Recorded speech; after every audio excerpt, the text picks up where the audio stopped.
හුඟ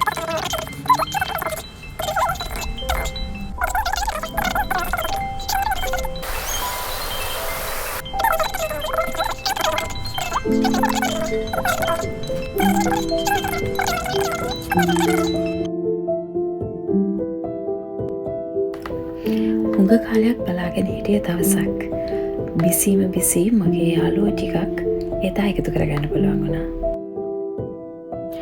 හැමදාම කතා කරගන්න ට්‍රිප් යන්න වෙන්නේ නැති නිසා එදා අපි හිතුවා අපිට ළඟම තැනක යන්න. ඉතින් අපි කළුදිය පොකුණේ ගියා.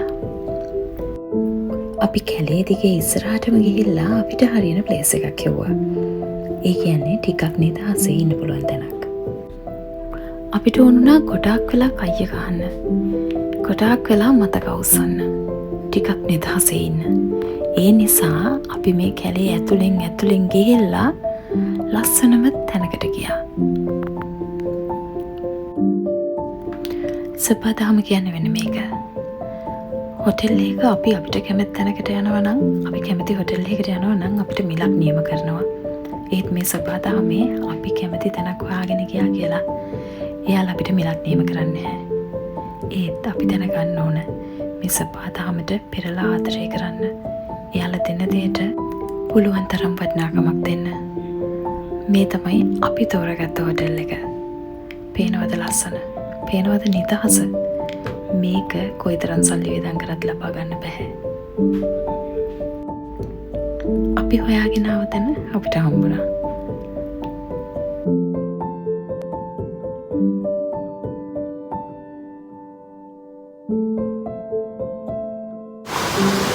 අපි කළුදිය පොකුණට ඇවිල්ලා ඉන්නේ. මාර ලස්සනයි අද දවස. අහගෙන ඉඳලා බලන්න ඇත්ත සද්දේ මම දාලා පෙන්නන්නම්. පුදුම ලස්සනයි. ඒ කියන්නේ මේ පරිසරය කතා කරනවා වගේ. ඔන්න ඉතින් අපි අපේ පික්නික් එක පටන් ගත්තා. මෙහෙම තමයි අපි එකට ලේස්ති වුණේ. මෙහෙම පුංචි දේවල් එකතු කරගෙන ලස්සනට සමරන්න අපිට ඕන වුණා. මේක කොහෙත්ම ප්‍රොමෝෂනල් වීඩියෝ එකක් නන් නෙමෙයි. ඒ ගැන්නම් වරදවා හිතන්න එපා.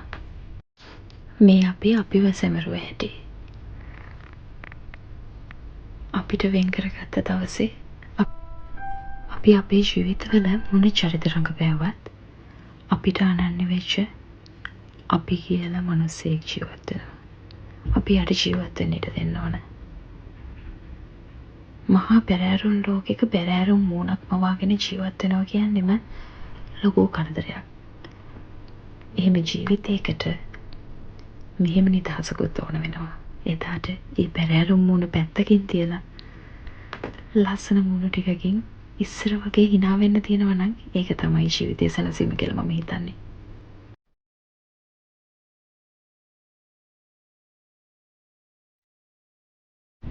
අපිට ඕනම දෙයක් ඕනම වෙලාවක නැති වෙන්න පුළුවන්. හැබැයි අපේ මානසික නිදහස රැක ගන්න පුළුවන් හැම දෙයක්ම මම නිතරම කරනවා.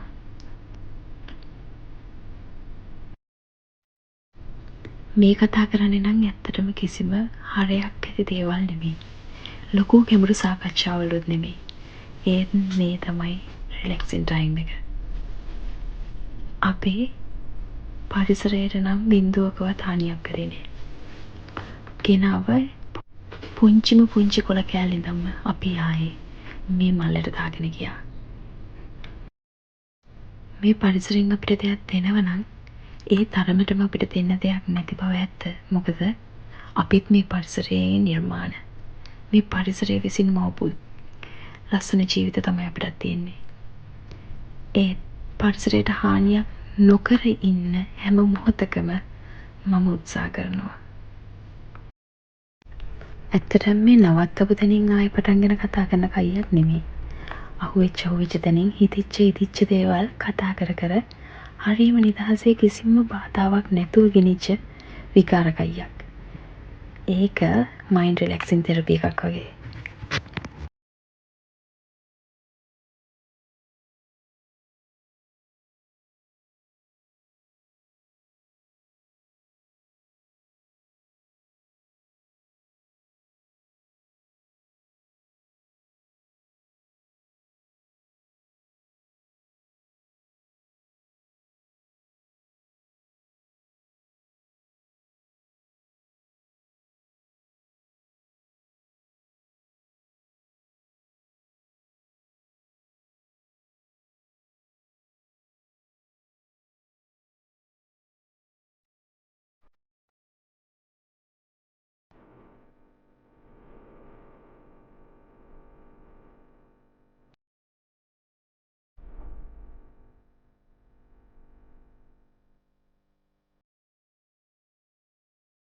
මෙතනදි මේ පැණි රස වර්ග බිව්වට මම දැන් ඒවෙන් ගොඩාක් ඈත් වෙලා ඉන්නේ. අහම්බෙන් අවස්ථාවකදී විතරයි මම මේ වගේ දේවල් බොන්නේ. ඒක මම ප්‍රතිපත්තියක් හැටියට කරන දෙයක් නෙමෙයි. ඒත් පුළුවන් හැම වෙලාවකම අවම සීනි භාවිතයක් කරන්න මම උත්සාහ කරනවා. මේ ලස්සන පරිසරයට කතා කරන්න පුළුවන්. පුංචි වෙලාවක් නෙවෙයි හැනහිල්ල අපි ඒ සද්දය අහගෙන ඉමුද?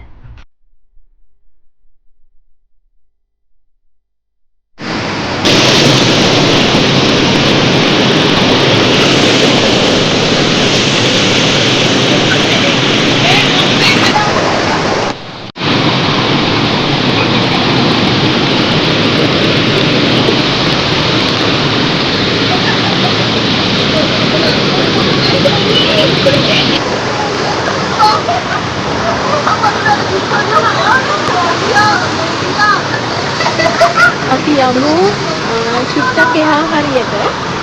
ඉතින් බලමුද මේ ලස්සන. පුදුම ලස්සනක් තියෙන්නේ.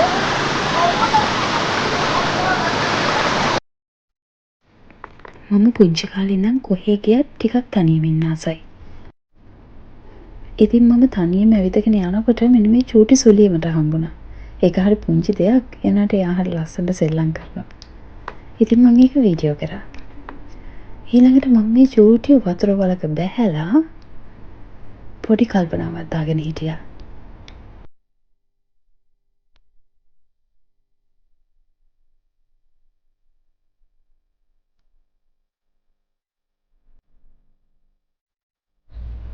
පේනවද වතුර කිඹුලෙක් ඉන්නවා? හැබැයි මේ කිඹුලා පීනන්න වැඩිය දන්නේ නැහැ. එයාට පුළුවන් පාවෙන්න. අලුතෙන් ඉගෙන ගත්ත වැඩක් නිසා මම මේ පාවෙන එක හැමෝටම කියලා දෙනවා. ඉතින් ඊටත් මම මගේ යාළුවෙට පාවෙන හැටි කියලා දුන්නා. වැඩේ සක්සස්ද කියලා බලන්න වෙන්නේ ආයෙත් මෙහෙම හම්බ වෙච්ච දවසක තමයි.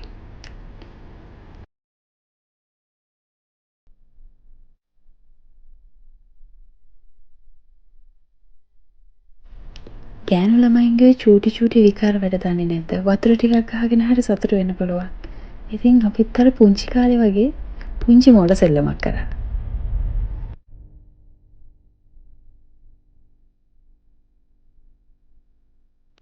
ඊට පස්සේ මම ආයෙත් මගේ මේ පාවෙන වැඩේ පටන් ගත්තා. ඒක මට හරි විනෝදයක් දැන්.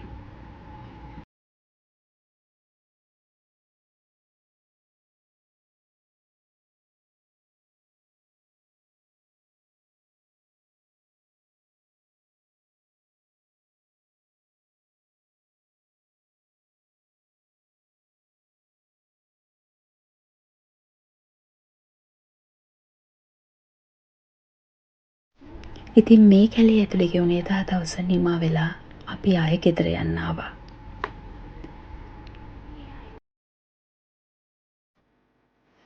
කැලේ ඇතුලෙන් එළියට එනකොට දැනෙන්නේ වෙනම ලෝකෙක ඉඳලා ආයෙත් පුදුමයට වුණා. හරිම ලස්සනයි. හරිම සැනසීමයි මේ හැඟීම. දැන් ටිකකට කලින් විඳපු එක. දැන් නම් අපි සාමාන්‍ය ලෝකේ. ඒත් මේ පරිසරයේ සබාදහමත් එක්ක තියෙන මේ පරිසරය නම් පුදුම තරම් ආශ්චර්යයි. ඒ වගේම ආදරණීයයි.